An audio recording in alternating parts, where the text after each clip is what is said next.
नमस्कार दोस्तों, कैसे हैं आप सब। आशा करता हूँ हम सब ठीक हों। दोस्तों, आज की जो कहानी है वो बेहद डरावनी है और इसे सुनकर आपको बहुत ज़्यादा मज़ा आने वाला है। तो बिना किसी देरी के आज की कहानी को शुरू करते हैं। मेरा नाम रवि शास्त्री है। ये भूतिया घटना उस वक्त की है जब मुझे और मेरे दोस्त अमर को अहमदनगर MIDC में सिक्योरिटी गार्ड की जॉब मिली थी। हम दोनों पुणे से अहमदनगर आ गए थे। नए शहर में नौकरी मिलने के बाद सबसे पहला और बड़ा प्रश्न था, रहने की जगह कहाँ मिलेगी। किस्मत से कंपनी का मैनेजर पुणे से था, इसलिए उन्होंने 2 दिन के लिए कंपनी में रहने की जगह दी थी। अगले इतवार को हम एक रियल एस्टेट ब्रोकर से मिले। उसने हमें एक पुरानी बिल्डिंग में फ्लैट किराए पर दिया जिसका नंबर था 303। हमने उस ब्रोकर को 3 महीने का किराया एडवांस दिया और उसी दिन शाम 6 बजे सामान लेकर नए फ्लैट में रहने गए। वहाँ पर सामान सेट करते वक्त रसोई में अमर को एक पुराना बैट मिला। वह बैट मैंने रसोई की दीवार पर रख दिया था। सामान सेट करने के बाद रात को खाना खाकर ठीक 10 बजे हम बिस्तर पर सोने चले गए। दूसरे दिन मेरी नाइट शिफ्ट थी और अमर की सुबह 6 बजे की शिफ्ट थी, इसलिए उसे 4 बजे उठकर टिफ़िन बनाना था। मैंने अमर को कहा था कि कुछ भी करना पर टिफ़िन बनाते वक्त मेरी नींद नहीं टूटनी चाहिए। तुम टिफ़िन बनाकर सुबह जल्दी निकल जाना। उसने भी हाँ कह दिया। फिर वह ज़मीन पर और मैं खटिया पर सो गया। फ्लैट में 0 वाट का बल्ब चालू था। रसोई घर में जाते वक्त लेफ़्ट साइड में बाथरूम और टॉयलेट था और हम ठीक रसोई के दरवाजे के सामने हॉल में सोए हुए थे। रात को अचानक मुझे रसोई में किसी के कूदने की, बर्तन और डिब्बे खोलने की आवाज़ आने लगी। मैंने नींद में ही बोला, इतनी जल्दी सुबह कैसे हो गई, अभी तो सोए थे। फिर मैंने अमर को आवाज़ लगाई, अमर, ए अमर, तू टिफ़िन बना रहा है क्या? आवाज़ थोड़ा कम कर भाई और मुझे सोने दे। उसे इतना कहकर मैं फिर सो गया। उसके बाद फिर से उन्हीं आवाज़ों से मेरी आंखें फिर से खुली, पर मैं बिस्तर पर ही पड़ा रहा। मेरी नज़र रसोई की तरफ थी। 0 बल्ब की रोशनी से धुंधला दिख रहा था। मैंने देखा कि कोई रसोई से निकलकर बाथरूम में घुस गया। मुझे लगा अमर ही होगा। मैं उसी तरफ देखता रहा। 20 मिनट हुए लेकिन वह बाहर नहीं आया। मुझे लगा शायद तैयार हो रहा होगा। फिर मुझे प्यास लगी। मैं खटिया के नीचे हमेशा पानी का लोटा रखता हूँ, वही लेने के लिए जब मैं झुका तब नीचे का नज़ारा देखकर मुझे झटका लगा, क्योंकि अमर अभी भी नीचे ज़मीन पर सोया हुआ था।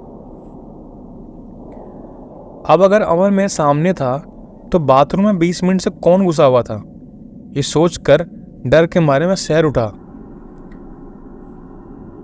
मैं डर के मारे कांपने लगा था। मैंने उठकर सबसे पहले लाइट की स्विच चालू किया और घड़ी देखा तो उस वक्त ठीक रात के 12 बजे थे।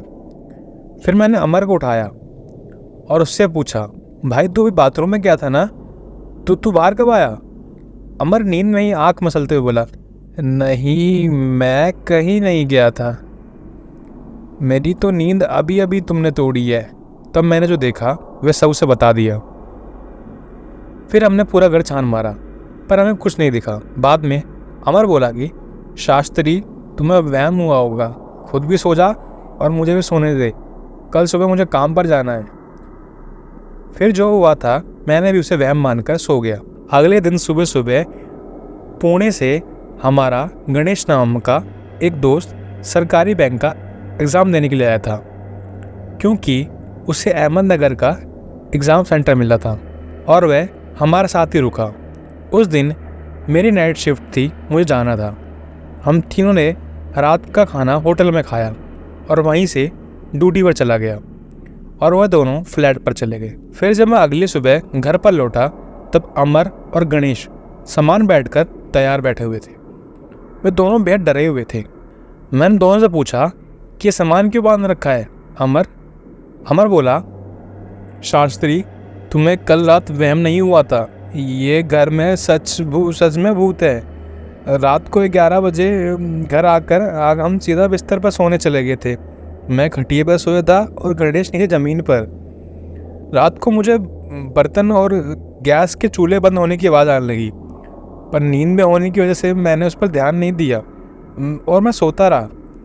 मुझे लगा कि गणेश रात को एग्ज़ाम की तैयारी कर रहा होगा और नींद भगाने के लिए कॉफ़ी बना रहा होगा।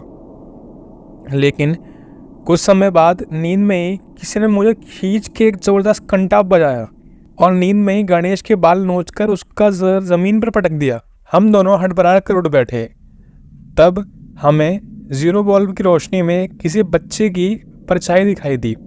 वह बच्चा हंस रहा था और हमसे पूछ रहा था, क्या तुम दोनों मेरे साथ क्रिकेट खेलोगे? बोलो ना, खेलोगे क्या? हम दोनों डर के थर-थर काँप रहे थे, पर हम कुछ बोले या चिल्लाए इससे पहले ये भूत हमारे सामने तेजी से रसोई घर में जाकर वह क्रिकेट का बैट लेकर आया जो हमें मिला था। उसके बाद वह बाथरूम में घुस गया और अभी तक बाहर नहीं निकला। उसी के डर के मारे हम रात भर सोए भी नहीं। रात भर हमने हनुमान चालीसा का पाठ किया और सामान पैक करके बैठे हैं। हमने रसोई में रखे हुए बर्तन और गैस वहीं छोड़ दिया और हॉल में जो सामान था वे सब लेकर कंपनी में चले गए। बाद में आसपास और पड़ोसियों से पूछताछ की थी, तब उन्होंने बताया कि वे बिल्डिंग बनाते समय वहाँ पर एक बच्चे की ऊपर से गिरकर मौत हो गई थी। अभी तक उस बच्चे की आत्मा वहीं भटक रही है। कभी कभी वो बच्चा आसपास और बिल्डिंग वालों को भी दिखता है। कभी कभी उसे देखने वालों को अपने साथ क्रिकेट खेलने को कहता है। तो दोस्तों, ये थी आज की कहानी। आशा करता हूँ कहानी पसंद आई हो। आपको कहानी कैसी लगी अपनी राय हमें कमेंट में बताएं। आज के लिए इतना ही, मिलते हैं आपको अगली कहानी में। धन्यवाद।